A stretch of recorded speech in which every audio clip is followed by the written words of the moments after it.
Erev Tov, je suis content de participer à votre Fondringen et je vais peut-être dire des choses que vous savez, mais vous savez, toujours quand il y a ce qu'on appelle Panim Chadashot, quand c'est des nouvelles faces qui parlent, alors c'est une nouvelle personne, alors même si on dit la même chose, ça fait toujours plaisir.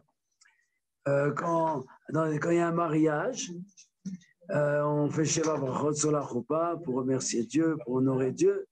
Et après, pendant 7 jours, comment on a le droit de faire des Sheva Brachot? Il ne faut pas Nim Chadashot, il faut une nouvelle personne. Donc, je vais vous parler un peu de ma shlichut et de la shlichut que le Rabbi nous a donnée, mon épouse et moi. Et je vais parler bien sûr de Matan Torah, puisque nous sommes dans les jours qui précèdent le don de la Torah. Et on voit que Kadosh Baruch Hu, merci. Quand Kadosh Baruch Hu, il a présenté la Torah au peuple d'Israël, alors ça s'est fait avec il y a plusieurs jours. Donc ils sont arrivés, Rosh Chodesh Sivan. Rosh Chodesh Sivan, ils sont arrivés au Mont Sinaï. Et là-bas, merci. Et donc, c'est dans un parachat d'Yitro. Hein.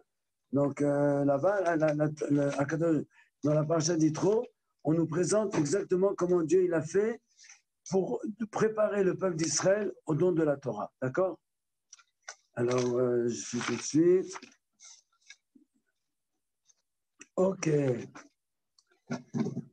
Moshe, donc, Bo Midbar Bachodesh, c'est le 3e jour de la sortie des enfants, le 3e mois de la sortie des bénis Israël d'Égypte. Ce jour-là, ils sont arrivés dans le désert de Sinaï.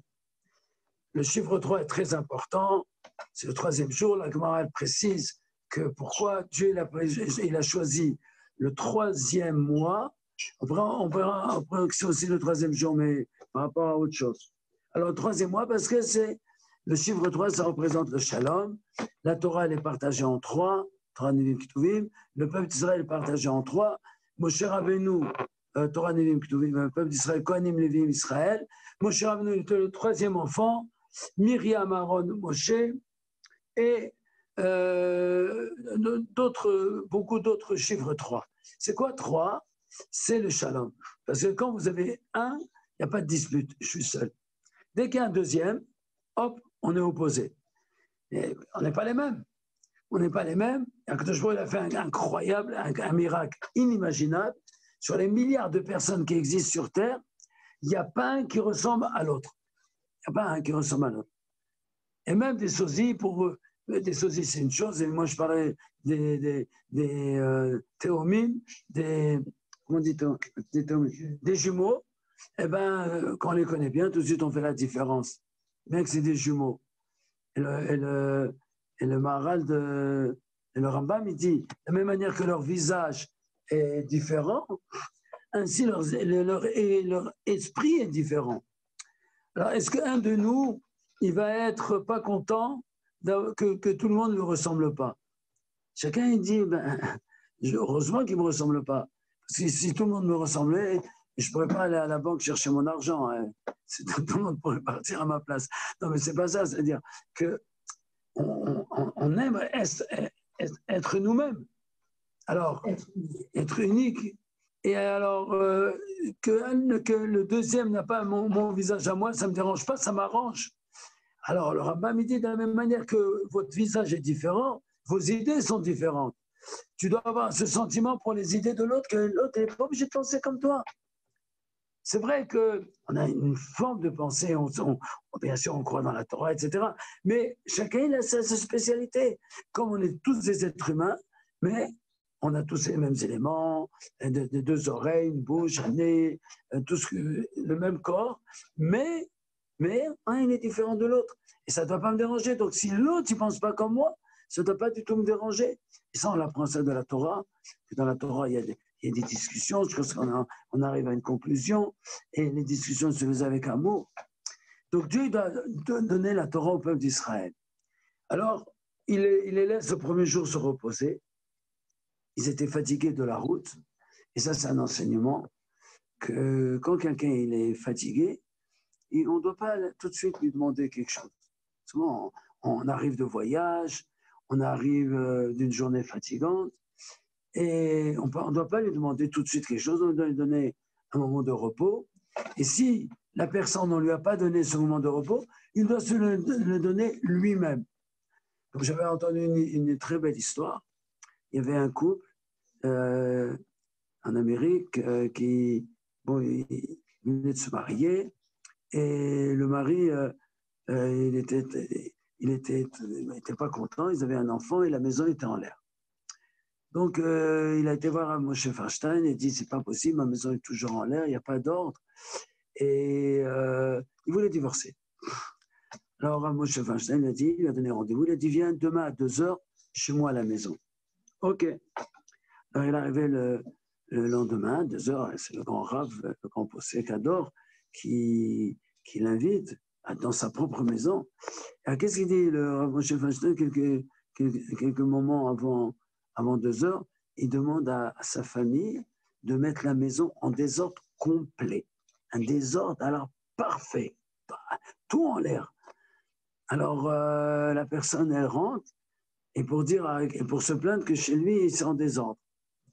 Et quand il voit qu'est-ce qui se passe dans la maison du grand Rav, il n'a pas osé parler, il n'a pas osé se plaindre. Alors, pourquoi je raconte ça? C'est pour dire que avant de rentrer à la maison, on doit se prendre, des fois, on doit se préparer que tout le monde va nous parler, on va nous demander des choses, et on doit prendre un petit recul. On doit dire, ah tiens, peut-être ma maison elle est toute en désordre, et c'est pas grave du tout. Bon, revenons à notre sujet. Donc le premier jour, Dieu il laisse les bénis Israël se reposer. Et une fois qu'il a laissé les bénis Israël se reposer, il commence le 2 Sivan à présenter la Torah au peuple d'Israël. Alors comment la Torah il nous dit, Vaïchan Sham Israël, dans ce désert-là, du Har Sinaï, les bénis Israël ils ont fait une unité, ils se sont reposés, ils ont arrêté leur dispute. Ou Moshe ala Elohim, et Moshe est monté dans le ciel. Et qu'est-ce qu'il a dit, Moshe Rabbeinu? Il est monté dans le ciel. Et voilà que Akadosh Baruch Hu lui a dit, voilà comment tu vas présenter la Torah au peuple d'Israël. Et ça fait 2448 ans que Dieu attend ce moment-là. Il attend ce moment où il va donner la Torah. C'est le but du monde. Comme c'est écrit dans Bereshit, on dit Yom Echad, Yom Sheni, Yom Shlishi, un jour, le deuxième, le troisième, etc. Qu'on arrive à vendredi, le 6, Yom HaShishi, le 6e jour. Rachid explique pourquoi HaShishi, c'est une allusion au don de la Torah qui va donner le 6 Sivan, pour dire que si vous acceptez la Torah, le monde il a un sens. Si vous n'acceptez pas la Torah, je détruis le monde. Donc il attendait, ça fait 448 ans de donner la Torah.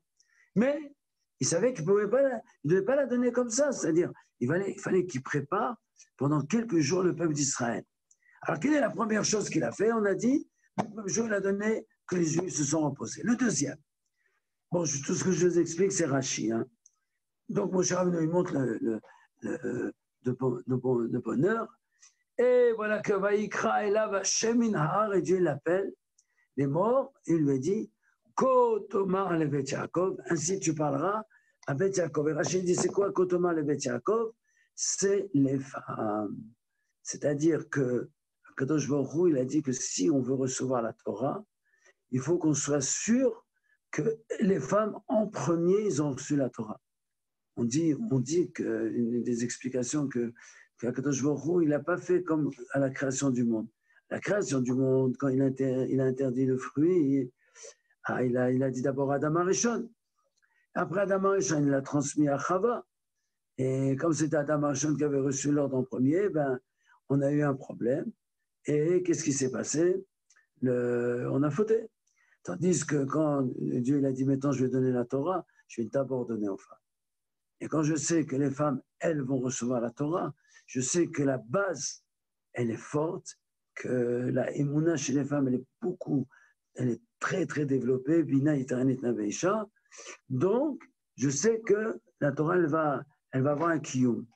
Donc, il lui dit Kotomar, et de quelle manière tu dois parler de la Shon Amira, avec douceur, avec gentillesse. C'est comme ça qu'on reçoit la Torah. Et après, une fois qu'on aura accepté la Torah, tu pourras donner aux hommes les choses difficiles dans lesquelles ils doivent se casser la tête. Et tu dois dire aux Juifs qui se rappellent de tous les mérites que je leur ai fait. Et vous serez pour moi Mamlechet Kohanim, un peuple de Kohanim. C'est-à-dire que chaque Juif, en réalité, il peut devenir un Kohen. C'est-à-dire que Kohen, c'est vrai, c'est d'abord, au début, c'était les Juifs qui devaient être des Kohanim pour servir dans le temple. C'est qu'à cause du veau d'or que Dieu il a enlevé des aînés la fonction de travailler dans le Beth Amikdash, il les a donnés aux Kohanim. Donc, en réalité, c'était pour tous les Juifs, ce titre-là. Donc, vous serez pour moi des Kohanim. Et le Baal HaTurim, sur place, il explique des Kohanim Gdolim. Chaque Juif, Dieu le regarde comme un Kohen Gadol, comme un grand Kohen. Et il peut faire abstraction dans sa vie, de toutes les bêtises qui sont autour de sa vie, et rentrer dans le profond, être comme un Kohen qui sert Dieu, et pas comme un Kohen simple, un Kohen Gadol. Et le Baal HaTurim, il conclut en disant que quand Mashiach viendra, on sera tous des Kohanim Gdolim. Et les Advarim, Asher Tedaber el Ben Israël. C'est ça que tu dois dire au Ben Israël. Donc, Moshe Rabbeinu, il descend le soir et il réunit tous les Juifs. Nous sommes le 2 Sivan. Et il réunit tous les Ziknei Israël. Il va leur dire, voilà ce que Dieu il a dit.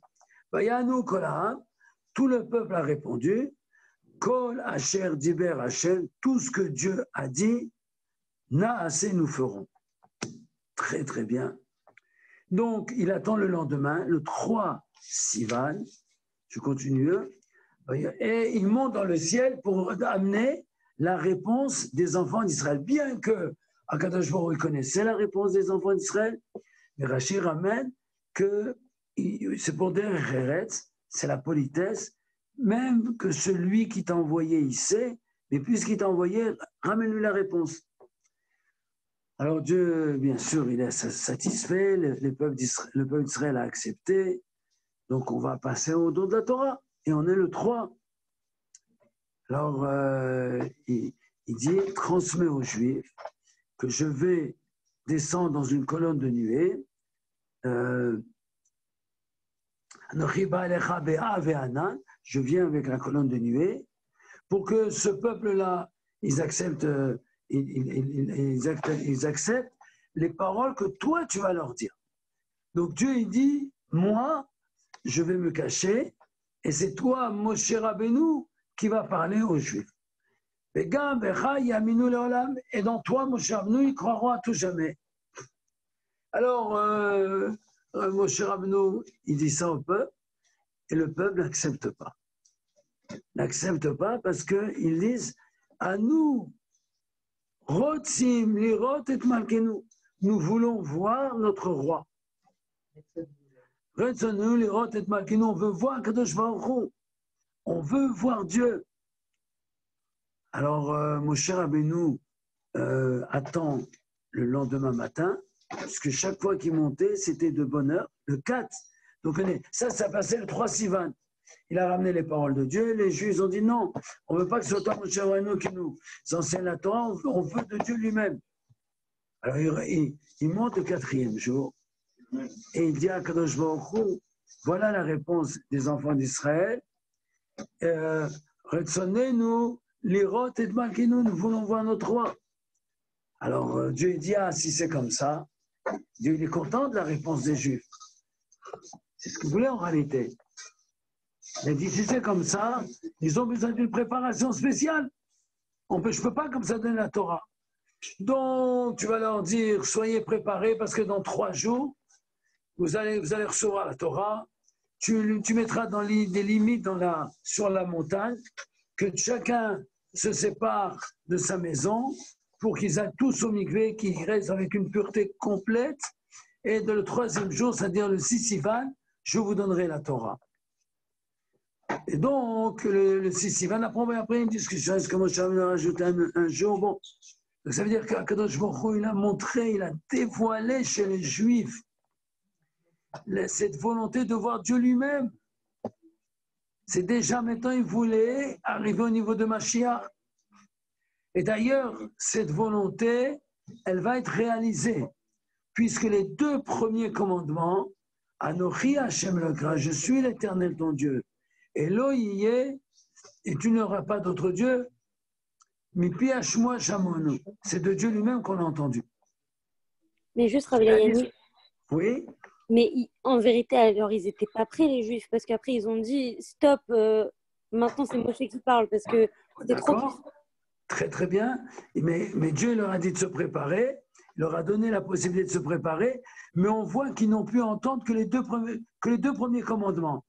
C'est-à-dire qu'ils ont gagné d'entendre les deux premiers commandements. C'est vrai qu'Akadosh Baruch Hu a donné les 10 commandements en une seule fois, mais ce qu'ils ont retenu dans leur Neshama, c'est les deux premiers commandements, Anochi Elohim. Et tout dans les Neshamot, les Neshamot les a quittés parce que c'était Dieu lui-même qui leur parlait. Et Akadosh Baruch Hu, les Malachim, ils ont ramené, ils ont dit à Moshe Rabbeinu, transmets-nous tout la Torah parce que nous, on ne peut pas entendre plus. Mais les deux premiers commandements, ils ont entendu, regardez, Torah. Quelle est la gematria de Torah? Tav, c'est 400, Vav, c'est 6, 406, Resh, 200, 606, plus He, 5, 611. Torah Tzivalanu. La Gemara, elle dit, Moshe Rabbeinu nous a enseigné 611 mitzvot. Mais nous, on sait qu'il y a 613 mitzvot dans la Torah. Ici, nous apprenons que Moshe Rabbeinu nous a donné 611 mitzvot, mais les deux premières, c'est Dieu lui-même. C'est Dieu lui-même qui nous a donné. Et ça, en réalité, c'est des fois, chez un homme, il y a des niveaux qui lui dépassent. Mais quand il fait Msirut Nefesh, quand il fait le don de soi, alors, même que c'est des niveaux qu'il ne pouvait pas accéder, mais puisqu'il a fait Msirut Nefesh, puisqu'il a fait un don de soi, ces niveaux-là, la trace de ces niveaux-là, elle lui vient sur lui. D'ailleurs, le Tanya, il dit que, quand le Tanya commence en disant « Mashmi motote tzadik », on le jure que tu sois un tzadik, un juste, et dans le Tanya, ça veut dire Benoni, c'est celui qui fait pas le juif moyen, celui qui ne fait pas de péché, un tzadik qui n'a plus du tout d'Yetzirara. Elle dit, comment on peut lui faire jurer ça? Pourtant, ça dépend de la fonction de la Neshama, pourquoi il est descendu dans ce monde. Il y a des gens qui sont venus dans ce monde pour être Benoni. Il dit que des fois, avec le mérite, on peut avoir Ibon Neshama d'un tzadik. On peut avoir la Ehara, la lumière du tzadik qui rentre en nous, et que dans un certain point, on devient tzadik, on quitte le Yitzhara sur un certain niveau. Là, les Bnei Israël, ils ont entendu de Dieu Anochi Elohim. Je suis l'Éternel ton Dieu, tu n'auras pas d'autre Dieu. Grâce à ça, les Juifs, ils ont donné leur vie pendant toutes les générations pour ne pas faire Avodah Zarah, pour ne pas faire de l'idolâtrie, parce qu'ils ont entendu de Dieu lui-même, je suis l'Éternel ton Dieu. Et ça, c'est indélébile, puisque c'est Dieu lui-même qui a parlé dans leur Neshama. Et un Juif, il ressent ça. Et Elohim, tu n'auras pas d'une idole. Une idole. Et ça, comment on peut le ressentir? On voit que Moshe Rabbeinu, il nous a attachés avec Akadosh Baruch Hu. Il a dit, Becha, Yaminu Le'olam, et en toi, ils vont croire à tout jamais. S'il y a des questions, hein, je suis au contraire disposé, si je sais la réponse, de vous dire. Et ça, en réalité, je voudrais continuer sur... ça, je voudrais parler. J'ai parlé un petit peu des préparations de Matan Torah. Et donc, ça veut dire qu'en réalité, si on avait mérité, après Matan Torah, on serait, une fois que Moshe nous aurait amené les tables de la loi, on aurait quitté le mont Sinaï. Le mont Sinaï, on aurait été recevoir Mashiach en Eretz Israël. Après, il y a eu le veau d'or, après, il y a eu les deuxièmes tables de la loi, après, il y a eu les Meraglim, etc. Donc, ça veut dire que ces préparatifs-là que Dieu donnait au Bnei Israël, c'était des préparatifs pour recevoir la Torah, recevoir les 10 commandements de Dieu et d'enclencher sur la venue du Mashiach. C'était ça le but. Et quand Mashiach viendra, c'est là que notre gouffre matériel comprendra la divinité. Ce que nous, au moment de Matan Torah, le corps il a pu accepter en partie sur les 2 premiers commandements de la grandeur de Dieu, d'Anochi Elohim, quand Mashiach viendra, ce sera la chair de notre corps lui-même qui comprendra la grandeur de Dieu, au point que l'Archédoute explique que c'est le corps qui fera vivre la Neshama. Tellement le corps il aura été purifié. Et comment il va être purifié? Grâce au galout qu'il a passé, parce que c'était une chute pour une élévation. Et maintenant, dans les jours qu'on va commencer à partir de dimanche, que c'est Rosh Chodesh dimanche prochain jusqu'à Matan Torah, c'est le jour où on doit se préparer comme c'était au don de la Torah. Et ça, hein, on voit que quand un juif il se donne pour Dieu, alors il arrive à faire des choses qui en réalité le dépassent. Et ça, c'est ce que le rabbi, il nous a envoyé tous les shluchim, et il a changé la face du monde.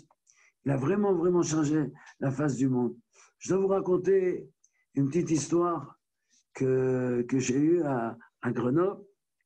Il y a, comme je suis aumônier des prisons, donc j'essayais de voir s'il y a des juifs dans les prisons. On a une grande prison à côté de Grenoble.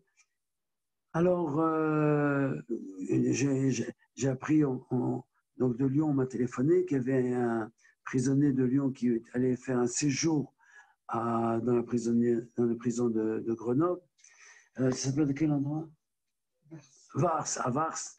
Et donc, j'ai été, et là-bas, je suis parti à la prison pour les amener pour Pessah, etc. Et qui je rencontre là-bas?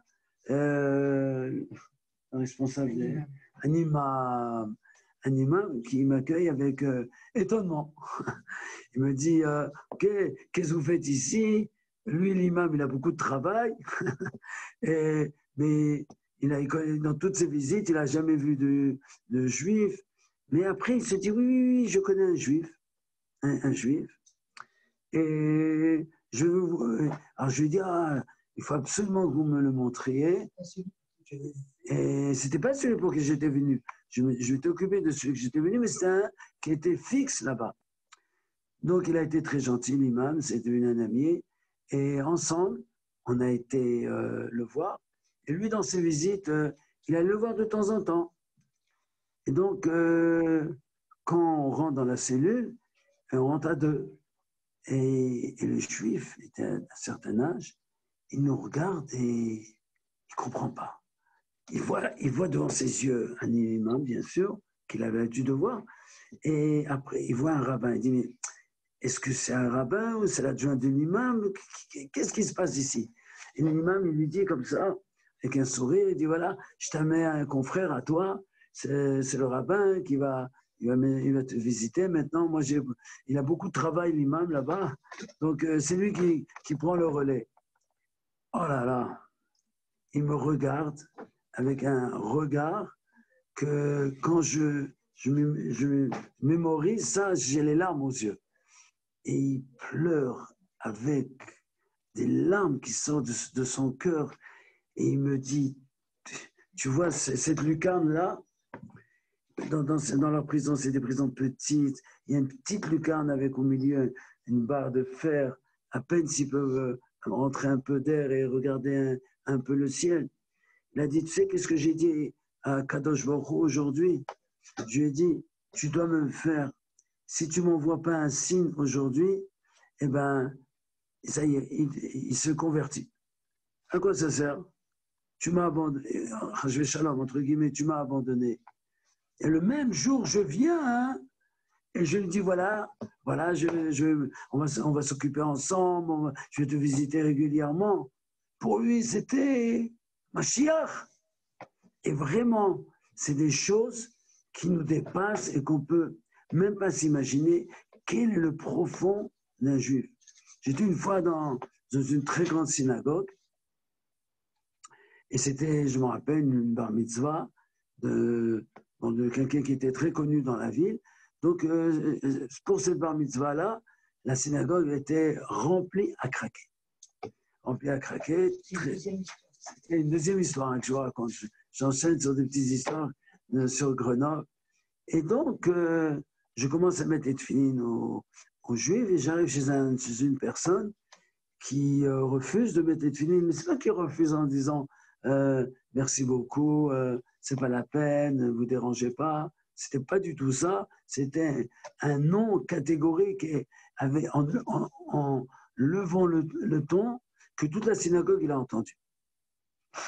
Non, imaginez-vous, qu'est-ce que ça veut dire continuer à travailler dans cette, de mettre des tefilines à d'autres juifs dans une telle ambiance. Bon, Hachem, j'ai eu le courage, j'ai continué, bien sûr. Et à la fin de la prière, les gens ils allaient au repas qui était offert en l'honneur de la bar mitzvah. Ce juif-là, il n'est pas sorti tout de suite, il était encore à la synagogue quand l'enseignant s'est vidé. Et je ne sais pas, j'ai une idée incroyable dans mon esprit. J'ai dit, je vais aller le voir et je vais lui dire, sûrement, vous avez refusé de mettre les tefilines parce que vous ne savez pas les mettre. Donc vous étiez gêné par rapport à tout le monde, que je vous apprends comment les mettre. Cher ami, tout le monde est parti. Venez, on prend 2 minutes, on met les tefilines et vous pouvez rejoindre tout le monde au kidouche. Il me regarde, il me dit, c'est juste, c'est vrai, j'étais très gêné de mettre les tefilines, c'est pour ça que ça m'est sorti avec un non catégorique. Alors je lui ai dit, venez, ça va être très court, on va proclamer Shema Israël ensemble. Alors je lui ai mis les tefilines, et quand je lui ai mis les tefilines, quand il dit Shema Israël, alors là, il tombe en larmes. Et alors, c'était un moment émouvant que je ne peux pas oublier. Je peux vous dire que tout Chaliar, il en a mis des centaines et des centaines de paires de tefilines, et bien sûr des milliers, depuis qu'il est Chaliar. Mais ça, je ne peux pas l'oublier, ce moment-là. Et il pleure. Et moi, j'ai pensé, je dis, ça, c'est la neshama d'un juif. Ça, c'est Anochi Hashem Elokira, je suis l'Éternel, ton Dieu. Là, dans Anochi Hashem Elokira, c'est dit au singulier. Et chaque juif, il parle au cœur profond du juif. Et ça, il ne peut pas l'enlever. Il a mis les tefilines, il a senti Dieu, il a dit Shema Israël, il est fondu en larmes. Quoi? Il y a un quart d'heure, il y a une demi-heure, il a dit je ne veux pas, il a crié. Et là, il pleure. Ça veut dire qu'en réalité, le rabbi, par les shluchim et par tout le monde, on est tous chaliards de Akadosh Baruch Hu, on est tous chaliards du rabbi, c'est le rabbi qui nous joint, comme c'est écrit dans la Torah. Ils te croiront à tout jamais, c'est lui qui nous a transmis la Torah, il nous a transmis la shlichut, ça c'est pour chacun. Et bien sûr, les shluchim qu'Akadosh Baruch Hu il a désignés, ils doivent y aller, et c'est tout. Alors, je vais partager avec vous certaines histoires, parce qu'on dit que dans un Farbringen, le principal, c'est les histoires qu'on raconte.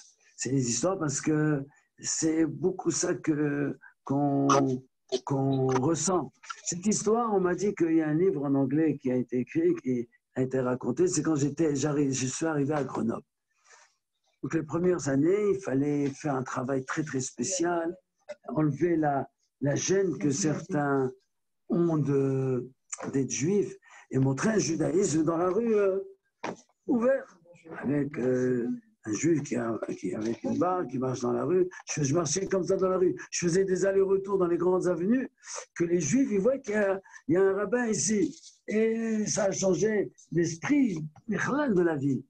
Une fois, je me suis promené avec un talit. Bon, alors il y avait les gens, j'avais un ami à moi qui avait son beau-frère qui était très malade.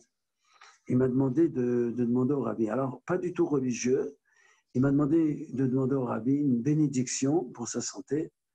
Et j'ai demandé au rabbi avec son nom. Et j'ai reçu une réponse. J'ai téléphoné au secrétariat. On m'a dit la réponse du rabbi. Quelques jours après, Lirot refait Yedit, qu'il aille voir un médecin ami. Ok. Moi, j'ai l'habitude que quand j'ai des réponses du rabbi, je donne la réponse. Je n'essaye pas d'aller à droite à gauche et de faire des chokhmot, de dire est-ce qu'il va comprendre, que ça veut dire un docteur ami.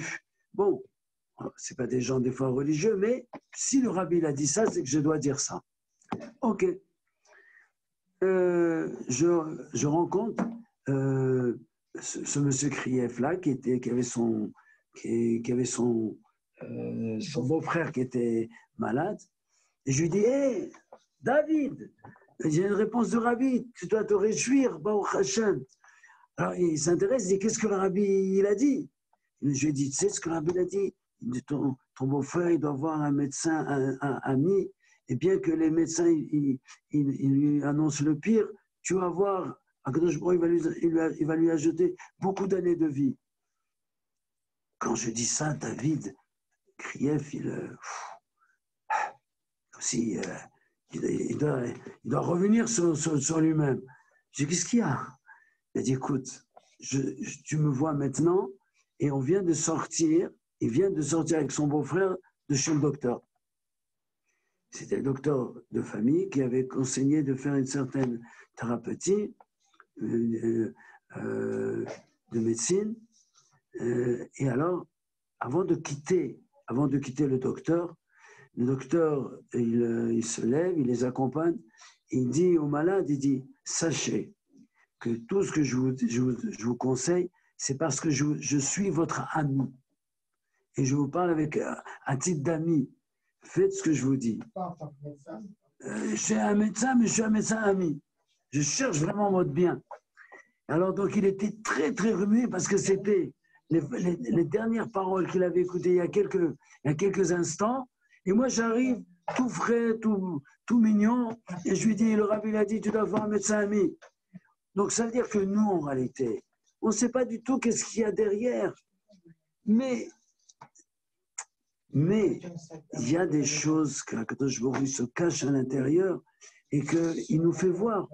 Ça, c'est le Moshe Rabbeinu qui se trouve à l'intérieur de chaque juif. Le Tanya, il dit, à propos du verset, qu'est-ce que Dieu demande de toi? Que de le craindre. Le Tanya, la Gemara demande.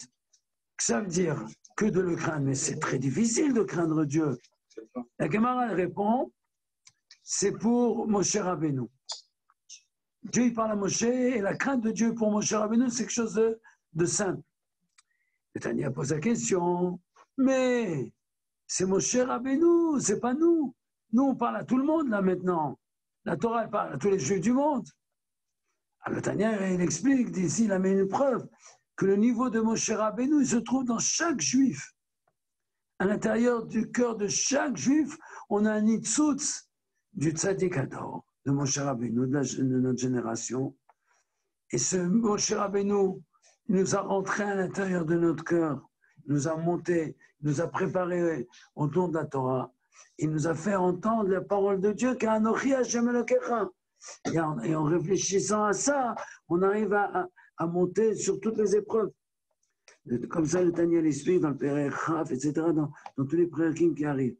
Et ça, c'est une force spéciale qu'Akadosh Baruch Hu a donnée. C'est, comment vous dire, comment dire que quand on se donne, on a des résultats qui sont incroyables. Je suis sûr que chaque chalia, il pourrait écrire un livre, rien que des histoires qu'il a eues. Et comme c'est Matan Torah, et qui approche, donc je partage avec vous quelques histoires. Si c'est pas trop long, dites-le moi. Mais Alors, juste Rav Layani, oui, mais tout ça, est-ce que c'est un cadeau d'Hachem? Ce qu'il envoie quand on a cet éveil, tout ça, c'est un cadeau, on dirait. Après, il faut l'attraper, ce truc. mais tu nous as d'abord donné un cadeau, la Torah. Et ça, il l'a donné dans le désert. Pourquoi dans le désert? Pour dire que tous les Juifs peuvent prendre ce cadeau. Et je vous garantis que quand on se lance, Akadosh Baruch Hu fait le reste. Regardez quand il fallait sauver Moshe Rabbeinu. Il fallait sauver Moshe Rabbeinu qui était jeté dans le Nil. D'accord? Qui l'a sauvé? La fille de Pharaon. La fille de Pharaon, lui-même qui a demandé qu'on jette tous les enfants, c'est elle qui l'a sauvé. Et la Gemara, elle dit, Vatishlar et Tamata, elle a envoyé sa main. La Gemara, elle dit, pourquoi c'est écrit Tamata? Ça aurait dû être écrit et Chifrata. Sa servante, ça veut dire Kamata ici, ça veut dire sa main. La Gemara, elle dit, pourquoi on n'a pas dit Yada? C'est pour dire qu'en réalité, sa main, elle a grandi. Et hop, elle a pris Moshe Rabbeinu. Ça veut dire que nous, quand on doit faire une mitzvah, on doit la faire avec simplicité, de tout notre cœur. Et quand on envoie notre main, et bien Akadosh Baruch Hu, il a grandi et il fait des prodiges, des miracles. Je vais vous raconter une histoire. Il y avait, quand j'ai commencé l'école, au Hachem à Grenoble, c'était pas facile. Bien sûr, il y avait des sommes d'argent très grandes pour louer un très grand local, pour commencer l'école, bon, faire des travaux. Et je suis rentré dans des têtes, dans des jugements. Et alors, à un moment, l'avocat juif qui est M. Bénichou, qui plaidait ma cause, et il nous a téléphoné un vendredi. C'était juste avant Shabbat. Et c'était en 1984. Pardon, 88. C'était l'année où la rabbinite a quitté le monde. Et il a la médecine. Et il nous a dit, je ne peux plus rien faire pour vous. Je me suis battu avec le juge et il veut rien entendre. Il veut rien entendre, il y a trop de dettes. Et puis, alors, je lui ai dit, qu'est-ce que je peux faire? Il a dit, je ne sais pas quoi vous dire. Alors, Ayol Otillé, il a dit, on est obligé de fermer. Je lui ai dit, non, c'est pas possible. C'est l'école du Rabbi. Et il n'y avait pas à cette époque des emails, tout ça. Je rentrais dans Shabbat. Alors, j'ai décidé de faire les Chaïm avec le Rabbi. Et de dire au Rabbi, voilà, c'est ton école, c'est toi qui m'as envoyé. Et j'ai réfléchi de tout mon cœur. J'ai pris un verre de vodka et j'ai fait les Chaïm avec le Rabbi. J'ai dit, Rabbi, occupe-toi de ce problème, je te le donne. Moi, j'ai fait ce que j'ai pu. Il y a une histoire comme ça s'est passé. Et j'ai pleuré comme il faut. J'ai bu la vodka. Ah, ça m'a relevé le moral et je me sentais beaucoup mieux. Quelques jours après, au milieu de la semaine, il y a un élève à moi qui était chez le Rabbi, Thierry Pérez, et il vient me voir au Beth Chabad, à l'école, et en me donnant il revient de voyage, il dit, tu sais, j'ai quelque chose pour toi du Rabbi. J'étais étonné. Et qu'est-ce qu'il m'amène? Il m'amène $1 du Rabbi. Vous imaginez? Et il m'explique comment s'est passée l'histoire. Il est passé devant le Rabbi lui a donné $1. Et quand il a fait 20 mètres à peu près, le Rabbi l'a rappelé. Donc il a fait demi-tour chez le Rabbi, qui était très étonnant. Et tous les chassidim, ils étaient autour. Qu'est-ce qui s'est passé? Pourquoi le Rabbi le rappelle? Il lui dit ça, c'est $1 pour le Rav, pour votre Rav. Et donc il m'a amené le $. Et à partir du moment où j'ai reçu le $, donc lui, il n'a pas compris toute l'histoire, Thierry Pérez. Il a pris simplement, et ce n'est pas l'habitude du Rabbi d'envoyer $1 au chaliard, c'est-à-dire à ceux qui a envoyé au Rav de ce Baal Teshuvah-là. Mais le Rabbi, et moi, il voit que je suis très ému, je lui raconte toute l'histoire, je lui dis, t'imagines, j'ai écrit au rabbi dans ma pensée, sans lui écrire ni téléphoner, et il t'a répondu en te donnant $1. Et après, l'histoire est extraordinaire. J'ai un ami à moi qui m'a aidé, on a commencé à ramasser de l'argent, et on est sorti du problème d'une manière miraculeuse. Ça veut dire que quand quelqu'un il fait ce qu'il doit faire, alors les Juifs, ils ont fait ce qu'ils devaient faire. Dieu, il était content que les Juifs, ils ont dit, nous, on veut voir notre roi. Bien que ce n'était pas possible, mais puisqu'ils ont, et c'était Moshe Rabbeinu qui, en fin de compte, il leur a donné la Torah, et après toutes les préparations qu'ils ont eues, etc., et ils ont pu entendre que les 2 premiers commandements de la Torah, mais ça valait la peine pour les 2 premiers commandements de la Torah qu'ils aillent au fin fond d'eux, c'est-à-dire qu'au fin fond de leurs possibilités, et Akadosh Baruch Hu, il leur a agrandi la main, il leur a donné. Alors, je ne veux pas vous retenir trop. En tout cas, je voudrais terminer avec une petite histoire très... Attendez. J'en ai noté pour vous dire comment l'attachement au Rabbi et au tzadikim, parce que cet attachement au tzadikim, c'est quelque chose d'inné dans notre neshamot, dans nos neshamot. Là, moi je suis marocain, je parle des Marocains, mais c'est la même chose pour tous les Juifs du monde, mais quand même, les Nord-Africains, ils ont des coutumes d'aller pèleriner sur les tombeaux des tzadikim, mais beaucoup au Maroc. On va même dans des montagnes, il y a des tzadikim qui sont enterrés. Mon papa, la Vachelam, il m'a raconté lui-même qu'une fois, il a été voir un tzadik, Rabbi Baruch c'était Rabbi Avraham Ben Baruch. Voilà. Et lui-même, il m'a dit que il est parti en voiture. Après, il a dû prendre un âne pour monter jusqu'à ce qu'il arrive au tombeau du tzaddik. Et les femmes, elles avaient l'habitude de poser tous leurs bijoux sur le tombeau pour passer la nuit. Et les gens y priaient. Après, quand ils allaient... Rabbi David Ben Baruch, je pense. Et non, je crois que c'est Abraham. Non, c'est pas grave. Bon, c'est un grand tzaddik. Voilà. Et alors, ils mettaient tous leurs bijoux sur le kéver, sur le tombeau, et ils allaient dormir, donc ils avaient la bracha, ils reprenaient le lendemain matin. Là-bas, il y avait un serviteur, et les bijoux étaient bénis. Et il y avait un serviteur, il n'est pas juif, et il a vu tout ça, il les a volés. Il a voulu se sauver, et toute la nuit, son cheval, il a tourné autour du tombeau du tzaddik. Et le matin, quand les gens ils sont arrivés, et tout le monde, ça mon papa, il l'a vu, il m'a raconté. Il a crié, il a dit, je vous demande pardon, je vous rends tous vos bijoux, dites-lui d'arrêter, je veux descendre, je ne peux pas descendre. Et ça, c'est des miracles.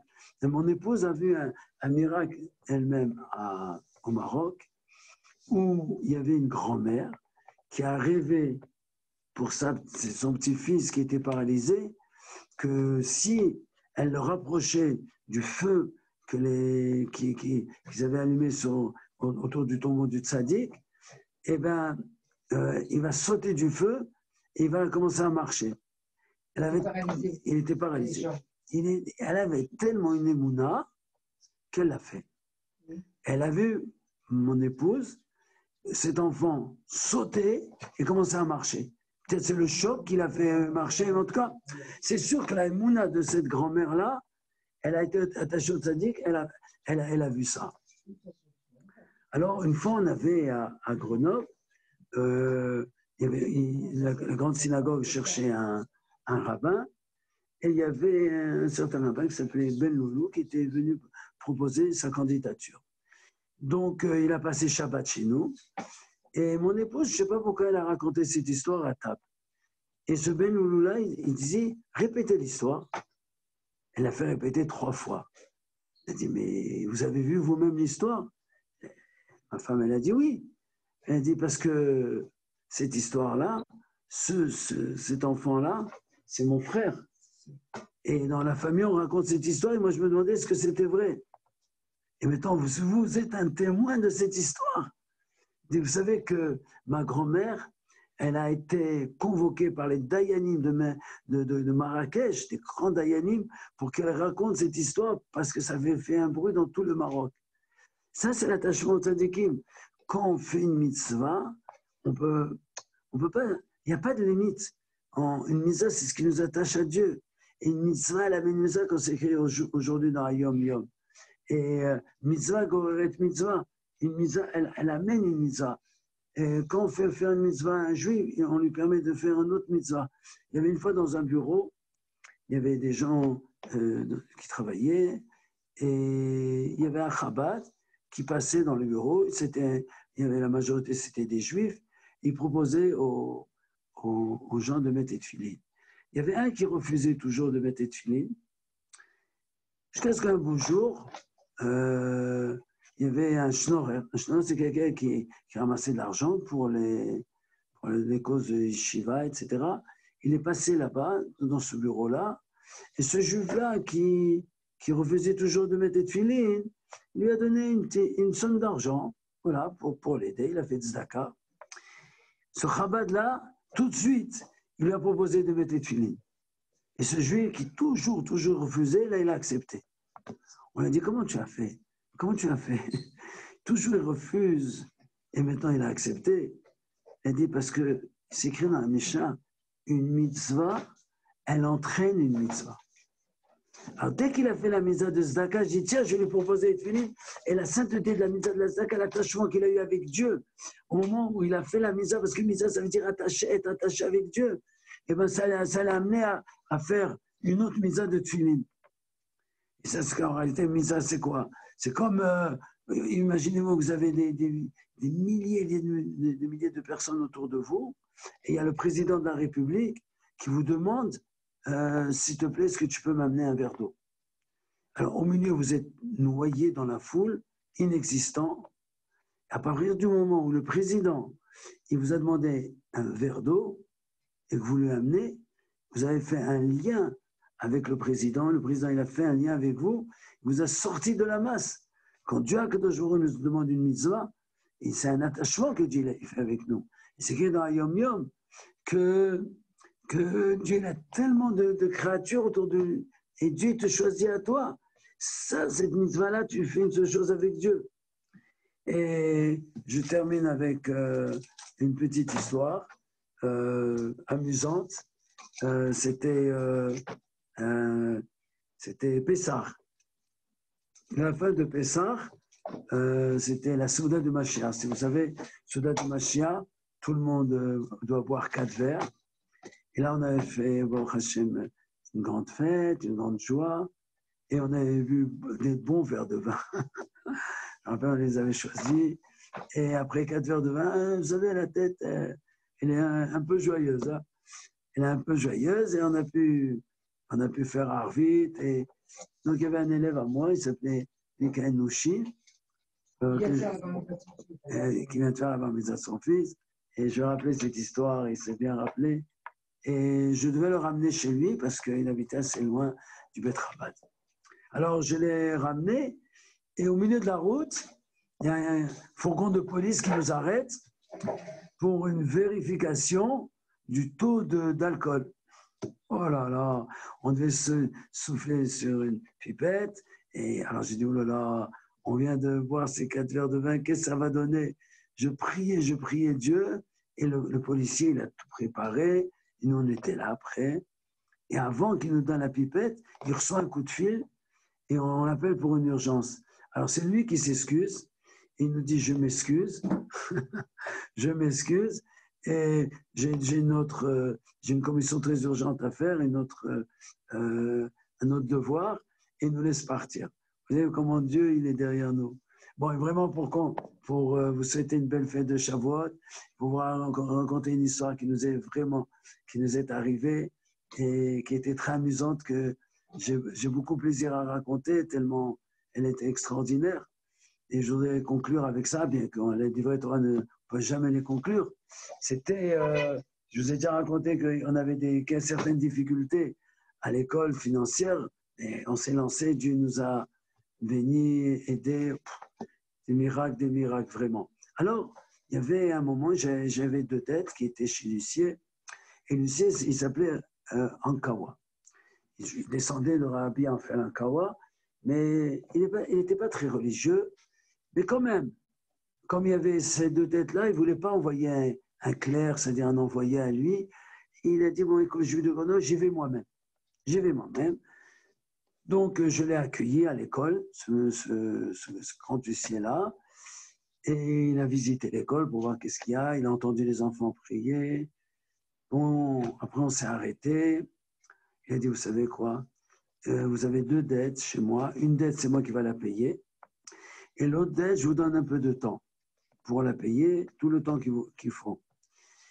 Alors, je lui ai dit, vous savez, monsieur Ankawa, vous êtes ici, vous êtes dans une école juive avec des enfants qui étudient la Torah.